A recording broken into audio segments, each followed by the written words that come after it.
Over the years, television viewership as a whole has kind of decreased. So this has been seen from 2000 to 2025, according to the Pew Research Center, where they found that less than 60% of Americans trust the information that is published by national news organizations. Now, national news organizations can post their content on television just as much as they can through digital outlets. So with this large decrease in people that are trusting of what's being published, it's harder to kind of generate the funds, which has been shown in the fact that now a lot of companies are relying on and encouraging AI usage.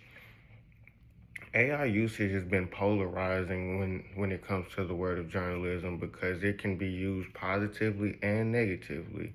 Most notably, probably negatively, because it's been used to create deep fakes and spread misinformation in the ways that is really not healthy for people's news intake and how they get their news. So in the long term, this hurts journalists because everything is driven through social media at this time. So if they can't trust what they see on social media, which is most times what they're going to see first before they can get to the scheduled 5 o'clock or midday newscast, it's going to be harder to trust what they see. So with this AI usage being increased, I talked to Simon Schussler, who works with WSFA, works for them as a reporter and anchor, and he's telling me that now AI usage is starting to be encouraged. Now, a disclaimer on this is that AI usage is, again, a polarizing topic, so everybody is not on board, or not everybody has the same policies regarding AI usage. At WSFA is being encouraged to use in writing scripts and formatting digital content because it's just easier and quicker. It's also used in like spell checkers and other beneficial ways. So specifically in Simon's case, he uses AI just as a roadmap, kind of. It gives him an idea of what he wants to do and how he wants to say what he wants to say. So he just uses AI as a way to kind of get there. And talking to him, his largest goal, or his what he wants out of journalism, is not only to feel fulfilled, but to tell stories in an ethical manner. And he feels like that human interaction, that human connection of going out and getting the stories, writing it, and just producing the whole story is something that won't be going anywhere anytime soon.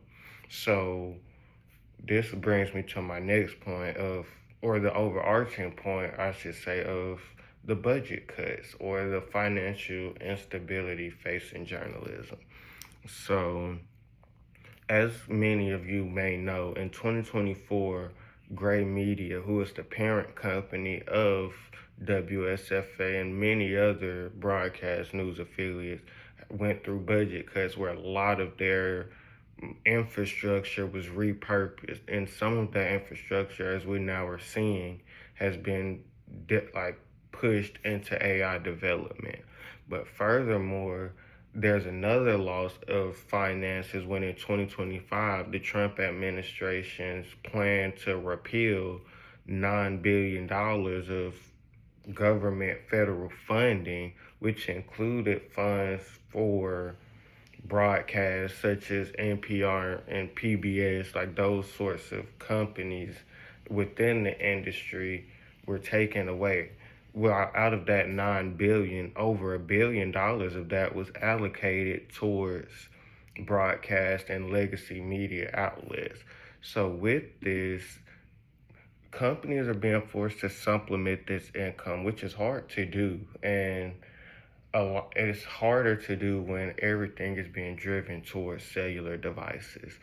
So you can't necessarily tell their people or their employees to just focus on digital content, because there is still a segment of their population that watches the news.